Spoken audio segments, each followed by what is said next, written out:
Bonjour, donc je suis Sean Maffre, je suis coach Lean Agile senior donc chez AFD Tech, AFD Tech Bordeaux, donc sur l'IT, réseau et télécom, mais moi c'est plutôt dans le secteur de l'IT. À la base, je suis spécialiste Lean Agile et transformation à l'échelle et IT. Actuellement, je suis en mission longue chez un géant du e-commerce français.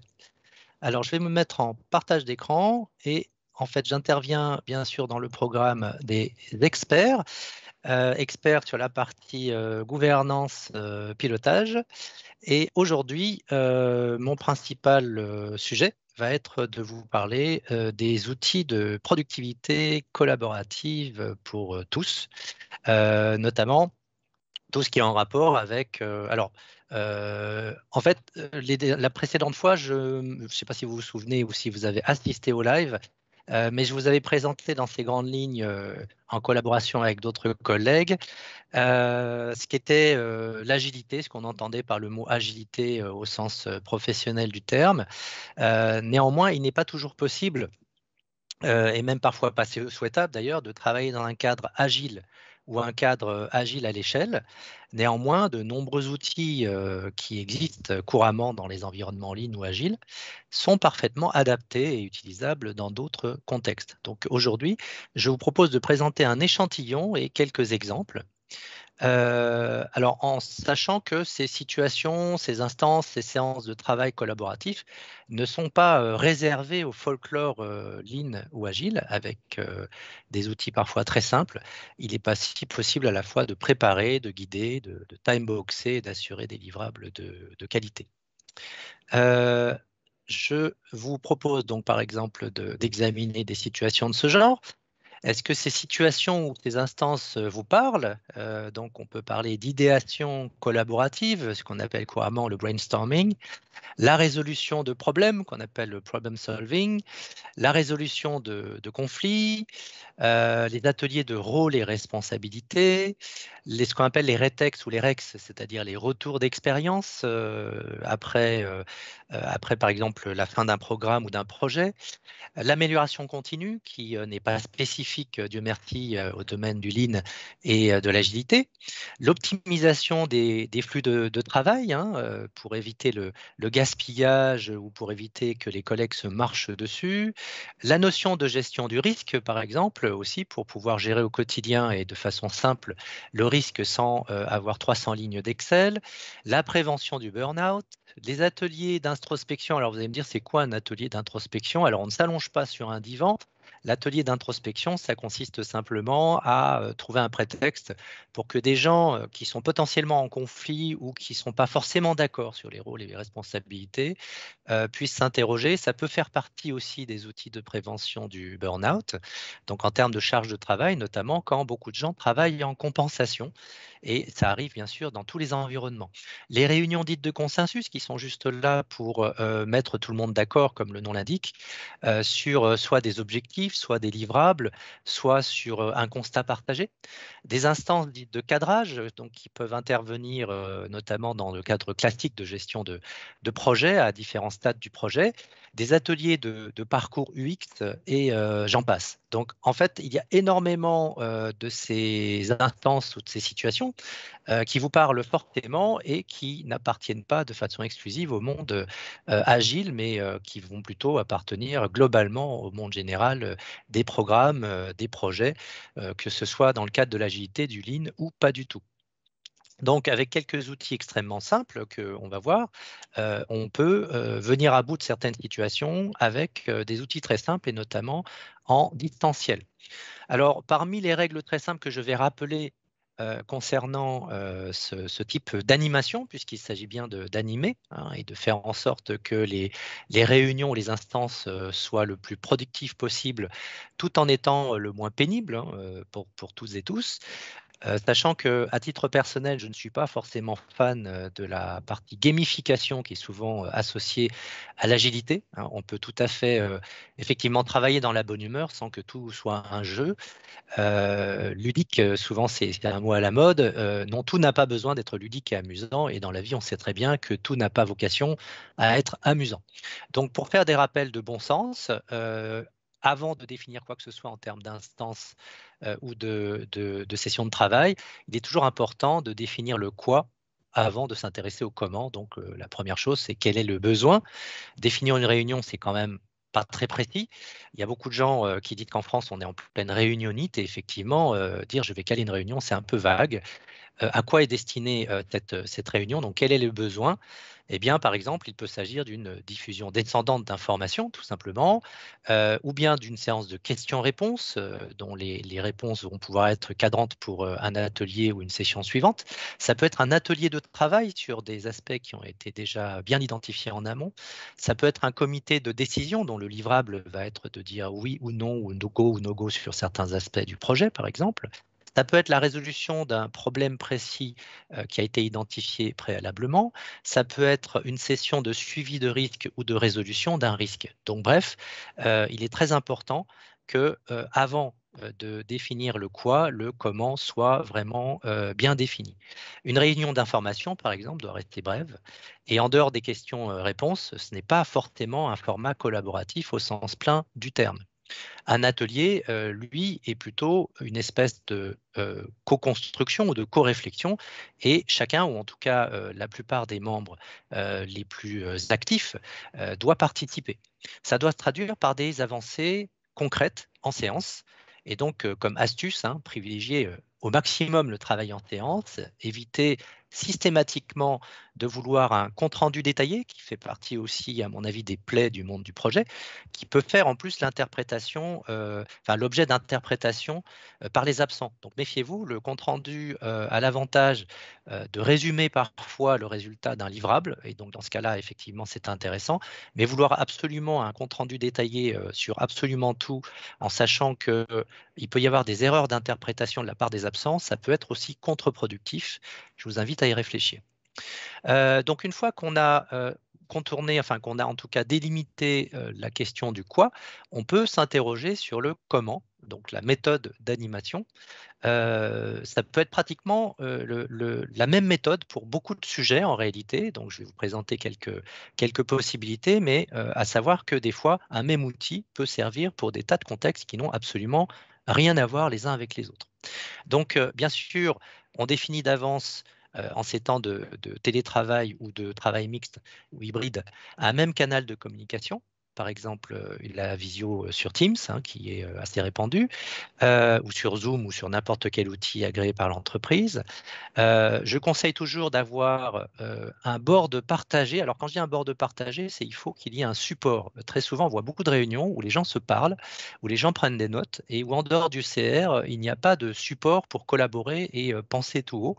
À mon avis, c'est une erreur en termes de productivité. Donc, que ce soit en salle ou en distanciel, eh bien, on ne peut que recommander d'avoir un board partagé collaboratif sur lequel chacun peut contribuer facilement.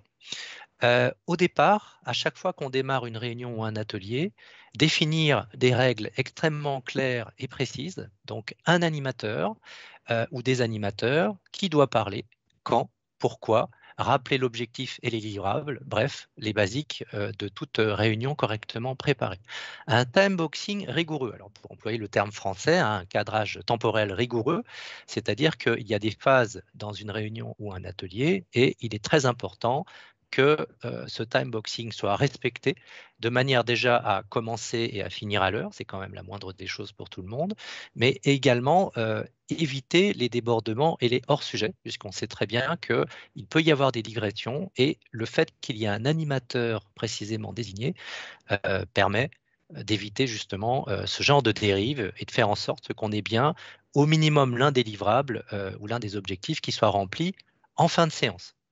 Donc, comme je l'ai dit tout à l'heure, des livrables clairs directement en lien avec l'objectif ou l'objet de la séance doivent être rappelés au début et également à la fin de la séance pour constater que l'on a avancé ou au contraire qu'il reste encore du travail à accomplir pour aller au-delà.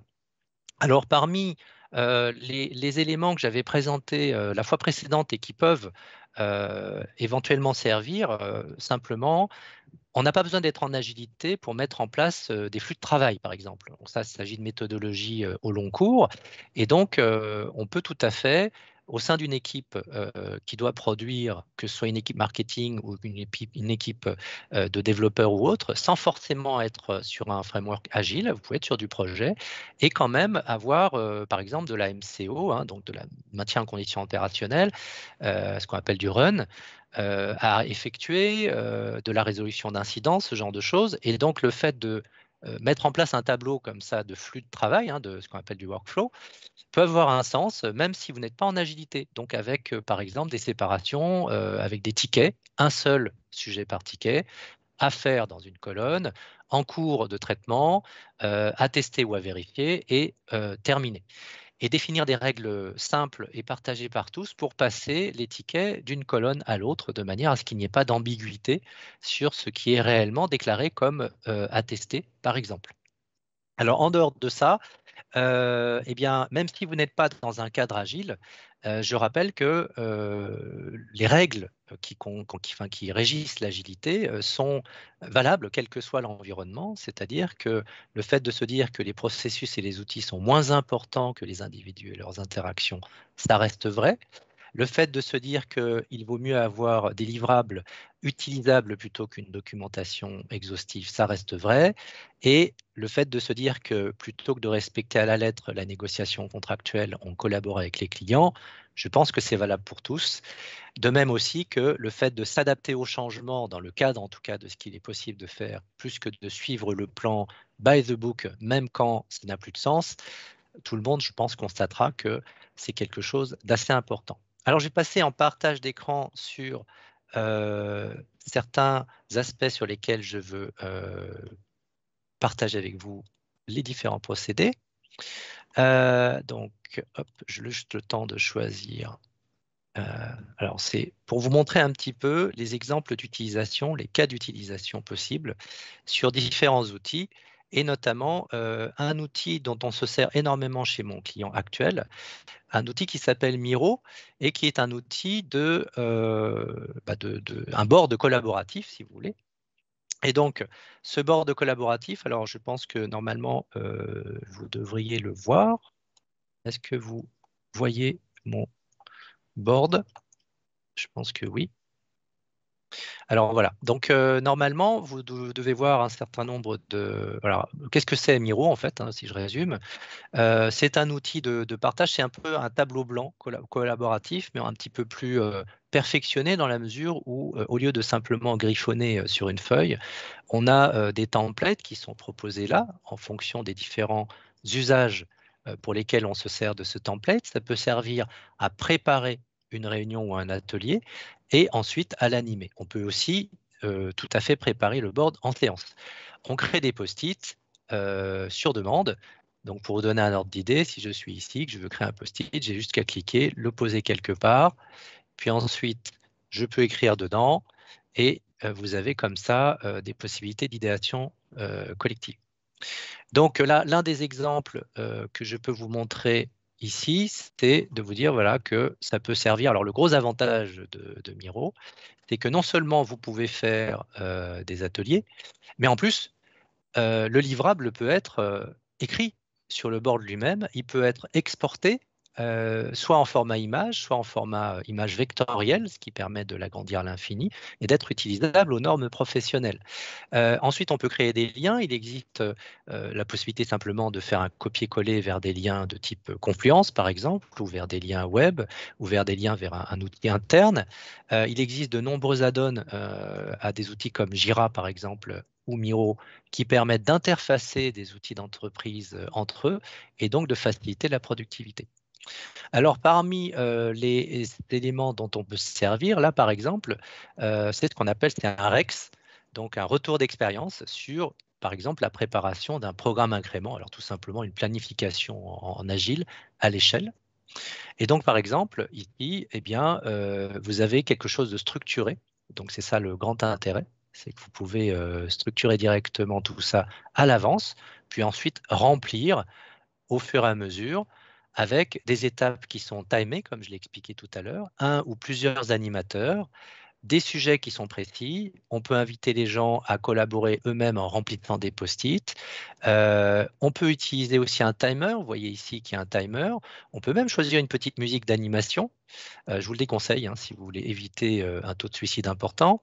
Parce que c'est de la musique d'ascenseur, hein, donc vous pouvez aussi, alors ça fait partie du perfectionnement des gadgets, utiliser votre propre musique. Ensuite, vous avez donc ici la possibilité de créer des frames que vous pourrez réutiliser et faire des copier-coller sur d'autres boards. Ça fait aussi partie des gros avantages par rapport au format habituel de paperboard, par exemple. C'est que même quand vous êtes en salle ensemble, vous pouvez sur un grand écran partagé, ou si vous avez la chance d'avoir une espèce de grand écran tactile numérique, partager ce genre d'éléments et avoir la possibilité de garder des traces et de faire des copier-coller sur des nouveaux boards, par exemple, quand vous avez une suite d'ateliers. Donc, vraiment, un outil de productivité extrêmement intéressant. Vous avez une gestion des droits aussi, là, vous voyez qu'il y a Shared. Vous pouvez gérer les droits assez finement, soit en donnant le lien vers le tableau en question, soit en définissant quels sont les membres qui vont avoir accès, soit en vue, soit en écriture, par exemple. Vous avez des alertes possibles aussi s'il y a eu des modifications qui ont été faites en asynchrone, puisque vous n'êtes pas obligé de travailler en mode synchrone. Vous pouvez organiser des éléments, par exemple, dont il faudra préparer certains aspects en amont avant de pouvoir animer. Voilà, donc ça, c'était un exemple possible de Rex sur quel que soit l'instant sur lequel vous voulez réfléchir ou le projet sur lequel vous voulez réfléchir. Là, ici, vous pouvez vous en servir comme atelier pour cadrer des besoins. Donc, étant donné que certaines choses sont relativement confidentielles, je ne zoomerai pas jusqu'à voir le détail, mais vous voyez qu'ici, vous pouvez avoir un très haut niveau de complexité, avec l'avantage que ce soit très propre. Vous conservez en plus des traces possibles en images, vous pouvez faire des copier-coller, des exports et autres, et donc avoir des éléments que vous pouvez aussi réutiliser dans un PowerPoint, réutiliser directement en partage sur un atelier, etc. Le partager avec un client ou autre. Ensuite, vous avez parmi les exemples très très intéressants des possibilités, puisque vous pouvez gérer finement les droits, de participer ou d'organiser des ateliers qui sont des ateliers dits de résolution de conflits ou de prévention de conflits. Alors là, c'est un exemple pris dans la vie réelle sur un atelier sur les rôles et responsabilités des product managers vis-à-vis des product owners. Peu importe le vocabulaire, c'est en tout cas d'un rôle vis-à-vis d'un autre. Et vous voyez ici qu'en face, il y a 10, 20, donc 10 minutes, 20 minutes, etc. Et donc ici, pour vous montrer que ça doit être structuré, on vous montre quel est l'objectif de cet atelier. Et donc là, ici, par exemple, ça va être d'enrichir la conversation, etc., exprimer certains non-dits, initier des échanges et se comprendre, aller au-delà des limites des fiches de poste, améliorer la collaboration, etc. Donc ici, on montre quels sont les présupposés qui vont mener à cet atelier dans sa globalité. On part des perceptions individuelles, les suggestions d'un framework, là, peu importe en cas des suggestions qui sont apportées, quels sont les écarts entre le théorique et nos perceptions, et quelles sont les mesures à prendre pour se repositionner et faire en sorte que ces écarts ne soient pas trop importants. Donc ça, c'est un exemple d'atelier qui est vraiment extrêmement intéressant et que je vous recommande tout particulièrement. Donc par exemple ici, vous avez des prénoms, mais bon, peu importe. Là, vous avez par exemple un timeboxing, 10 minutes pour présenter l'atelier et les objectifs ainsi que les livrables attendus. Ici, 20 minutes pendant lesquelles les différents participants vont pouvoir eux-mêmes ajouter des post-it et ensuite un sujet par post-it. Alors, je prends un exemple. Vous avez différents personnages qui sont là et avec différents rôles. Et pendant ces 20 minutes, on va leur demander de remplir dans ces 8 cases. Donc, par exemple, ce que j'attends de lui, ce que j'attends de lui ici, mais vu sous un autre rôle, etc. Donc, les attendus. Et l'autre, les représentations qu'on a vis-à-vis de l'autre. C'est-à-dire, qu'est-ce que moi, je m'imagine que l'autre attend de moi. Donc ça, c'est très, très intéressant comme exercice puisque vous le faites chacun dans votre coin. vous ne vous occupez pas de ce que fait l'autre, et c'est seulement après, dans une phase de mutualisation, qu'on va pouvoir mesurer les écarts et ça va être un support de discussion. Donc j'insiste sur le fait que le fait d'avoir un support, c'est extrêmement important. Si les gens sèchent un petit peu, vous pouvez leur donner des suggestions. Évidemment, ça se prépare d'avance. Et donc, par exemple, pensez à ces différentes thématiques pour pouvoir placer et produire votre ticket, comme par exemple la communication, la façon de comprendre les clients et le marché, la vision du produit, comment on rédige, comment on gère le support client, etc. Donc, c'est des choses qui peuvent être adaptées à tous les contextes et donc ça fonctionne très bien. Donc, ce time boxing est très important et on explique toujours le mode d'emploi de ce qu'on fait. Donc, par exemple, là, ici, sur cette phase de 20 minutes, eh bien, on exprime par écrit pour chaque personne. Alors là, la personne a oublié parce que les gens sont rompus à l'exercice, mais un sujet par post-it. Et donc, en un, d'abord, ce que j'attends de Bidule, donc ce que Pierre attend de Jacques, et on met ces tickets en conséquence. Et puis, en deuxième temps, la seconde partie du tableau, on joue sur les représentations, ce que moi, je m'imagine que l'autre attend de moi, etc. Alors, pourquoi je vous montre cette typologie d'atelier, enfin, ce qu'on peut faire en tout cas en termes de support, parce que en agilité et en ligne, on le fait énormément, soit en résolution de conflits, soit au contraire en prévention de conflits. On sent qu'il y a des tensions, qu'il y a des difficultés de compréhension entre différents acteurs dans un projet. Et bien plutôt que d'attendre que ça clash et que les gens se tapent dessus, en vrai comme en propre comme au figuré, puisque j'ai assisté des fois à des scènes qui relèvent du Parlement de Taïwan où les gens se mettaient sur la figure en live.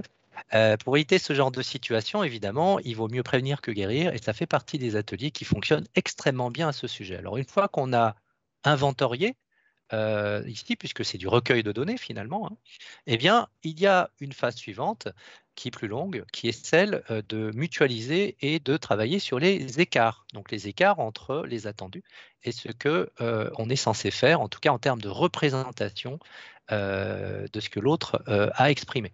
Donc ici, le principe, on prend connaissance des post-it et on ajoute quelque chose qui peut expliquer les écarts de perception. Ensuite, on fait un tour de table mutualisation. Quels sont les écarts qui ont été identifiés? Est-ce qu'on peut en regrouper par thématique? En trois, ensuite, on prend connaissance des suggestions. Alors ici, de SAFE, c'est un framework, peu importe. Des suggestions, en tout cas, dans le cadre méthodologique dans lequel on se situe, s'il y en a un, ou dans le cadre de la culture d'entreprise, si c'est le cas. On ajoute des post-it qui peuvent expliquer les différences qu'on a identifiées dans l'autre cadre.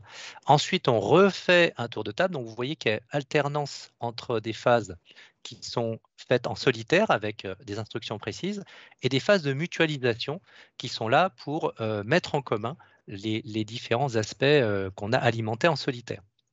Et donc ici, par exemple, on fait un deuxième tour de table, donc deuxième mutualisation. Quels sont les écarts de perception? Comment on peut les regrouper, etc. Et ensuite, on fait un vote. Quels sont les éléments qui pourraient nécessiter de façon prioritaire un réalignement, c'est-à-dire un travail en fait pour essayer de réduire ces écarts. Donc, vous voyez, les règles du jeu sont extrêmement claires, ça j'insiste, c'est ce qui est très important. Et en plus, on a du visuel. Donc, vous voyez, avec des regroupements, voilà. À droite, il y a des points de référence en termes de documentation, si vous en avez, par exemple, par rapport aux règles d'entreprise ou autres, qui permettent de se référer soit par le biais d'un lien hypertexte, soit un lien web, pardon, soit par le biais directement d'une fiche de poste ou autre, pour essayer de se dire, tiens, il y a un écart à la fois en termes de perception, mais aussi par rapport à ce que c'est censé être en théorie, et ça permet ensuite de mieux converger vers une solution. Et bien entendu, comme le livrable, ce n'était pas uniquement de faire un inventaire et de constater qu'on n'était pas d'accord, eh bien, à la fin, 15 dernières minutes, comment nous repositionner? C'est un terme soft pour dire en gros quelles sont les actions à embarquer pour réduire les écarts. Et donc, toujours très important, en agilité comme en ligne, on ne sort jamais d'une instance, d'un atelier ou d'une réunion réussie sans avoir une suite prévue sous forme d'action. Et donc, ça va être toujours avec qui va s'en occuper ou porter le sujet. Ça ne veut pas dire que la personne est responsable, mais qu'en tout cas, si on demande des comptes sur l'évolution des mesures, ça sera à cette personne qu'on va s'adresser. Ensuite, quoi? quel est le contenu des actions, et surtout quand ou selon quelle temporalité ou sous quel délai on pense le faire et avec quels moyens temporels. Donc vous voyez que ce sont des ateliers qui servent en agilité, et notamment en agilité à l'échelle ou en agilité équipe, mais qui évidemment sont tout à fait transposables à la vie réelle. Je pense que vous n'avez pas de mal à imaginer des usages possibles. En tout cas, sur de la résolution de conflits ou sur de la prévention de conflits, ce qui est bien sûr beaucoup mieux. Alors ici, non, ça c'est totalement hors sujet, ça c'est du cadrage aussi. Alors par contre, ce qui est un peu embêtant, c'est que j'ai, si vous voyez toujours, un petit écart entre... Voilà, alors ça peut être aussi, par exemple, ici, nous sommes, alors j'espère que ça va arriver, voilà. C'est un autre type d'atelier ou de réunion. Ça peut être pour mettre à plat des process. Alors, soit la réunion ou l'atelier est là pour mettre en place ces process, soit ces process ont déjà été mis en place grâce à de précédents ateliers ou réunions, et vous êtes là pour les mettre en œuvre. Et donc, par exemple, ici, ça va être pour des mises en situation quand vous êtes dans une situation de recrutement, par exemple, d'un développeur, d'un responsable marketing ou de n'importe qui d'autre. Il est tout à fait conseillé de structurer la rencontre ou le test ou la façon de mener l'entretien sur une mise en situation. Donc là, ici, par exemple, on est en agilité, donc on veut mettre en situation un développeur dans l'affinage de ce qu'on appelle une story, c'est-à-dire tout simplement une spécification. Et donc ici, on regarde, voilà, qu'est-ce qu'on doit faire ici. Donc, la personne qui est candidate va avoir des instructions très claires dans le cadre de cet atelier. L'animateur également va bien se positionner vis-à-vis du candidat. Il va expliquer les contraintes et il doit expliquer ce qui doit être fait en sortie. Donc, en entrant, il y a ici une user story, des spécifications.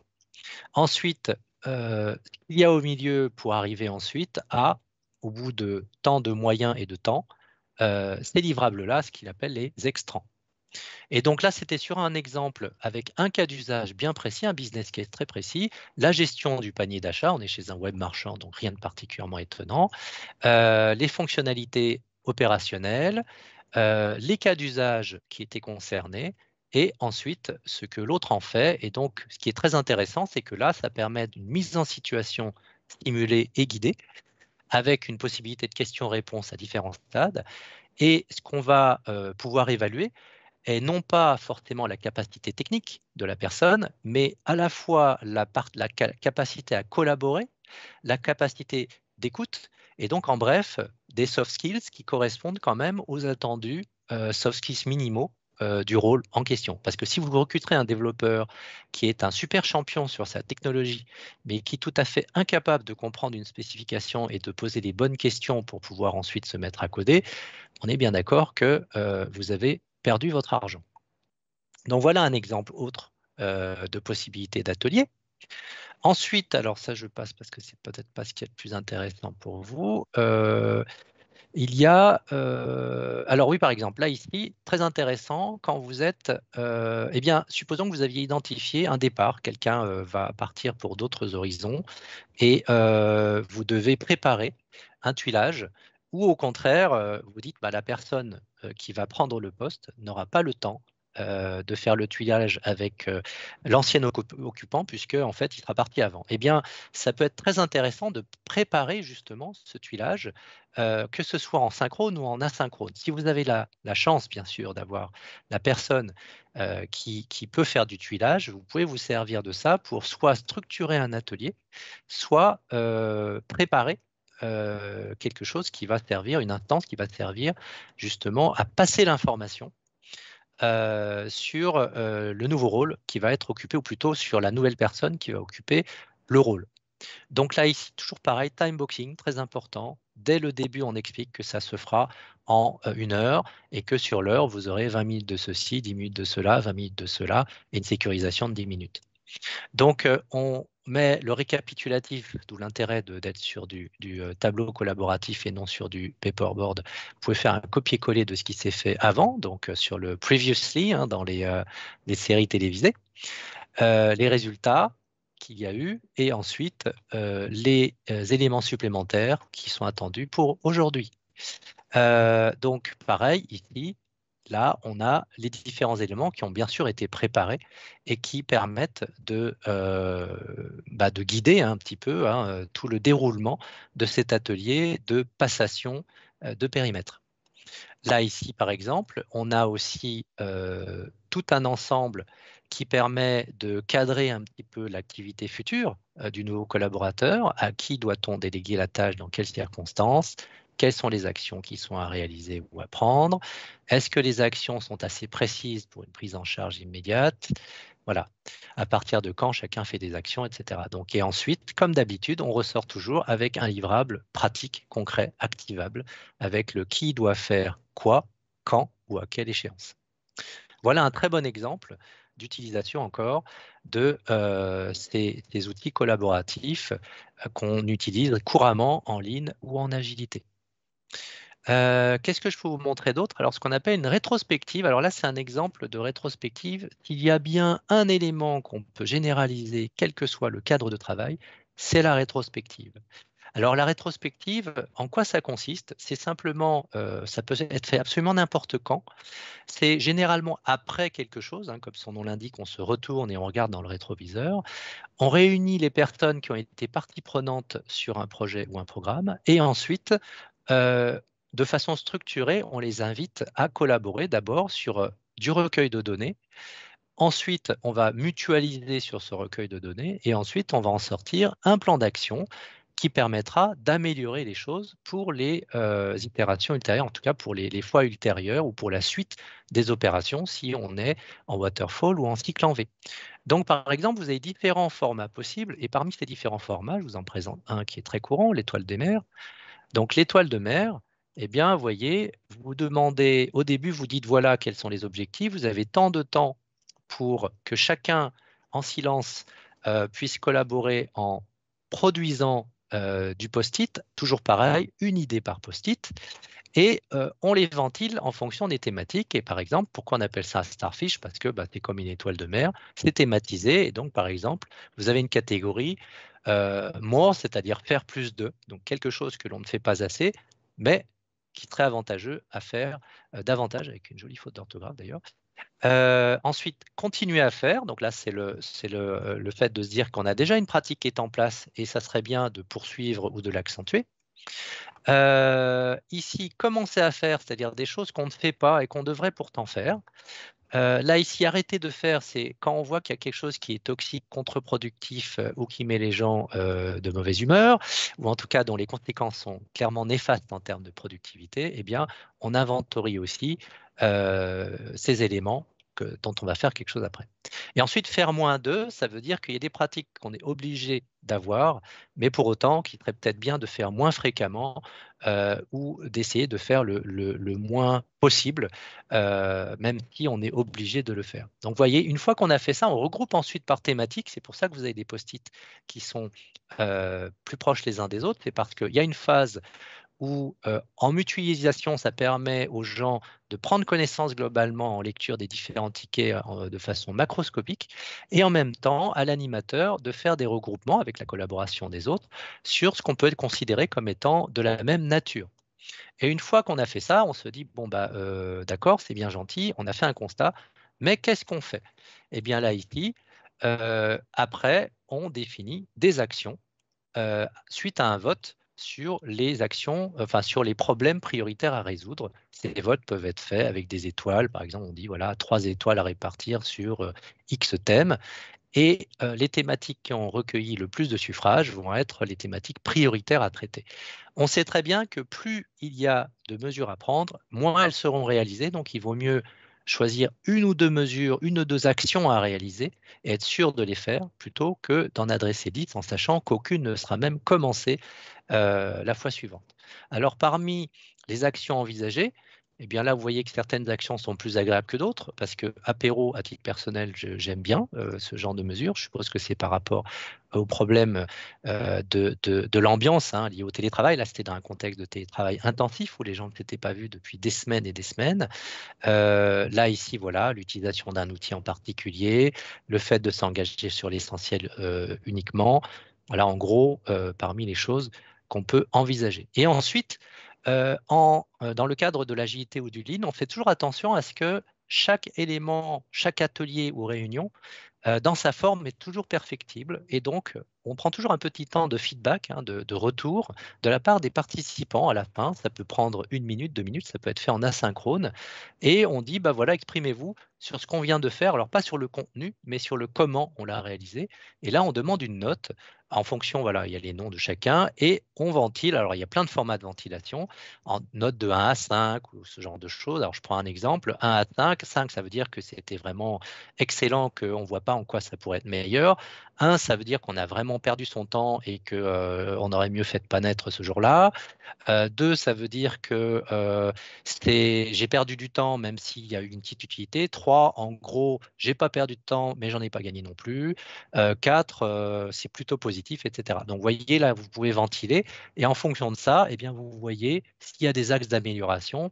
Et bien sûr, vous demandez généralement lesquels. Alors, vous avez plein de formats, dont certains, vous demandez directement qu'est-ce que vous pensez de perfectible. Donc, ça peut être le time boxing, ça peut être la nature de l'animation, ça peut être le format, plein de choses. Voilà, donc ça c'est la rétrospective. Alors sachez que la rétrospective, ça fait partie des éléments que vous pouvez avoir si vous ne savez pas comment formater une rétrospective, ce qui est possible quand vous ne travaillez pas en agilité. Eh bien ici, je vous partage un site internet parmi plein d'autres qui est spécialisé là-dedans. Donc ça s'appelle metroretro.io. Et ce qui est très intéressant, c'est qu'ils ont une bibliothèque de templates, c'est-à-dire de modèles, qui va guider vos possibilités de rétrospective si vous ne savez pas les faire. Vous avez toutes les plus courantes du marché qui sont là. Cet outil est collaboratif et gratuit selon certaines limites. Il n'y a pas vraiment de problème de confidentialité dans le sens où vous devez créer un compte pour y avoir accès. Et si vous créez vous-même une rétrospective, vous devez inviter des participants. N'importe qui ne peut pas entrer sur votre rétrospective, donc ce n'est pas le monde entier qui pourra. Bien entendu, ça reste du web. Et si vous avez des choses d'ordre confidentiel, je vous recommande de rapatrier ensuite ce que vous aurez fait et de détruire le modèle qui vous aura servi si jamais il y a des informations stratégiques dessus. Donc, pour vous montrer les différents formats possibles. Sachez qu'il existe des centaines de formats de rétrospective, mais le principe reste toujours le même. On part d'un constat, d'une collecte d'informations par rapport à une période donnée ou à un événement donné, ensuite d'une phase de mutualisation et de tri des thèmes, puis d'une phase de vote et ensuite de priorisation pour du call to action, hein, donc prise en compte pour de l'action, avec un porteur, qu'est-ce qu'il doit faire et sous quel délai ou quelle fréquence. Donc vous avez par exemple des formats très classiques comme le glad, sad, mad, c'est-à-dire qu'est-ce qui m'a rempli de joie sur cette période, qu'est-ce qui m'a rendu plutôt triste et qu'est-ce qui m'a rendu complètement fou. Et en fait, c'est aussi un prétexte pour générer de la discussion. N'oubliez pas, le point le plus important qu'il faut retenir sur ces animations, c'est qu'il faut toujours time-boxer. Ça veut dire que d'avance, les gens doivent savoir si ça dure 1 heure, 1 heure et demie. Vous ne devez pas dépasser et à l'intérieur même de cette réunion, vous devez aussi définir des sous-espaces de temps qui sont destinés à chaque fois à chaque phase de la rétrospective et vous devez le respecter en ayant bien sûr une marge sous la main. C'est pour ça, par exemple, que si on prévoit 1 heure, en réalité, vous prévoyez 50 minutes actives et 10 minutes pour les cas de débordement qui auront nécessairement lieu. Donc, vous avez plein de formats. Donc, je vous invite à vous connecter ou en tout cas à aller faire un tour là-dedans. Le principe de base de la rétrospective ne change jamais. En revanche, pourquoi est-ce qu'on change de format de rétrospective traditionnellement en agile ou en ligne? Eh bien, c'est pour éviter l'effet de lassitude. Si vous utilisez toujours exactement le même procédé en permanence, eh bien, vous allez vous retrouver toujours avec, au bout d'un moment, un effet de routine. Et il n'y a rien de pire que la routine quand vous voulez améliorer quelque chose. Ça veut dire que vous risquez de vous retrouver avec des gens qui sont soit passifs, soit blasés. Et c'est la raison pour laquelle on recommande, à chaque fois qu'on a des animations, quelles qu'elles soient, d'essayer dans la mesure du possible de modifier légèrement ou le format, ou le timeboxing, ou la présentation. Vu de l'extérieur par les gens qui n'ont jamais fait d'agilité ou de lean, on a l'impression que c'est un élément de folklore, voire même de gamification. Alors là-dessus, je vous arrête tout de suite. À titre personnel, comme je vous l'ai dit au tout début, je ne suis pas un grand partisan de la gamification pour tous. En revanche, le fait de dire qu'il faut empêcher la routine, c'est quelque chose de très important. Et donc, c'est pour ça que pour empêcher la routine, c'est bien de varier les formats, même si le principe de base est fondamentalement le même. Voilà en gros. Alors attendez, je regarde juste s'il n'y avait pas un ou deux autres éléments que je pouvais vous partager, mais je pense que globalement, alors vous pouvez, alors je vais vous repartager de nouveau juste un ou deux autres formats avant de laisser la place à d'éventuelles questions. Donc par exemple, rétrospective en mode très rapide, dont le template existe sous Miro. Miro, je rappelle que c'est un outil qui existe en format gratuit, c'est-à-dire que vous n'êtes pas obligé de payer une licence pour l'avoir. Bien sûr, vous aurez des fonctionnalités limitées et modèle économique oblige. Néanmoins, vous pouvez avoir un compte gratuit sur Miro. Je crois qu'il y a des limites, vous pouvez créer que 3 boards. Vous ne pouvez pas faire d'export en vectoriel. Enfin bref, vous avez des limitations qui sont liées au fait que c'est un modèle qui normalement est payant. Sinon, vous avez des licences, je crois, qui démarrent à peu près à 10 euros par personne et par mois. Mais de façon générale, pour la plupart des besoins d'entreprise, sauf si vous l'adoptez massivement dans une DSI ou toute une entreprise, il n'y a pas forcément d'utilité à passer sur un mode payant. Le nombre de templates aussi qui sont proposés va varier. Donc les templates, je rappelle, sont les modèles qui vont, par exemple, ça, typiquement, on vous le propose par défaut. Si jamais vous cochez les templates de rétrospective, ça fait partie des nombreux templates, nombreux modèles qui vous sont proposés. Donc, par exemple, sur le format traditionnel du qu'est-ce qui s'est bien passé, qu'est-ce qui ne s'est pas bien passé, des idées éventuelles, des actions proposées. Bon, j'aime pas trop ce format parce que c'est vraiment de la quick rétrospective, c'est-à-dire c'est vraiment un peu rapide, c'est vraiment quand vous n'avez pas le temps et que vous devez faire ça, on vous dit vous avez une demi-heure pour faire de l'amélioration, vous faites ça. Bon, c'est pas idéal, c'est quand même bien de prendre le temps de faire la rétrospective. Contrairement à ce que plein de gens pensent, se retourner sur des expériences antérieures, même quand elles se sont bien passées, c'est un très gros outil de productivité pour les actions ultérieures. Qu'est-ce que je voulais vous... Voilà, par exemple, vous avez un atelier qui s'appelle qui est un outil qu'on utilise dans ce qu'on appelle le management 3.0. Alors, sachez qu'il existe management 1.0, 2.0, etc. Le 1.0, pour faire bref, c'est donner des ordres. Le 2.0, c'est donner des ordres en étant un peu bienveillant. Et le 3.0, c'est comprendre qu'on est là à côté comme servant leader et plus pour donner des moyens aux équipes que réellement pour leur donner des ordres. On donne une vision et après, les équipes se l'approprient et sont autonomes pour mettre en œuvre cette vision. Donc voilà, c'est une vision assez moderne. Ça a été euh, mis en visibilité par Jürgen Appelo qui a déposé littéralement le nom Management 3.0. À titre personnel, ça ne fait pas partie des éléments qui m'emballent plus que ça, mais il faut reconnaître que ça correspond à une réalité à l'heure actuelle. Donc ça, parmi les procédés utilisés en Management 3.0, eh bien, il y a des ateliers de ce genre qui permettent de savoir, d'identifier en gros quelles sont les motivations qui peuvent être à l'œuvre dans l'organisation ou chez les personnes. Et donc, par exemple, ça va être la recherche de l'ordre, du pouvoir, la reconnaissance, la curiosité, la dimension sociale, la recherche d'un statut, le fait d'être dans le contrôle ou la maîtrise, le niveau de liberté, le fait d'atteindre un but commun, etc. Donc, vous avez, c'est un format qui est traditionnel et connu. Je vous le montre pour vous montrer que on soit agile ou non, il existe aussi des possibilités de travailler sur certains leviers comme la motivation au travail. Il ne suffit pas juste d'embaucher un Chief Happiness Officer, ça peut être aussi intéressant de travailler sur les facteurs intrinsèques ou extrinsèques de la motivation. Alors, je vais essayer de revenir en quittant mon partage d'écran s'il veut bien. Voilà. J'ai fait en gros le tour de ce que je voulais vous présenter dans ce cadre. Alors, sachant qu'en fait, en pratique, il est bien évident que euh, ce ne sont que des suggestions, c'est perfectible. Il existe en réalité des centaines de possibilités d'ateliers à ce sujet. Et donc, si enfin là, je peux prendre le temps pour répondre à quelques questions, si vous voulez. Donc, je rappelle que cette intervention a lieu dans le cadre des experts et que notamment, alors si je repartage ici mon diaporama quand il veut refaire, c'est les joies du live. Donc, ici, je repartage brièvement. Donc, on fait partie des différents programmes Les Experts, et parmi ces programmes Les Experts, mon practice manager est Olivier Castin, et donc je fais partie des experts sur la partie agilité, transformation de la practice pilotage et gouvernance. Je reviens à l'écran.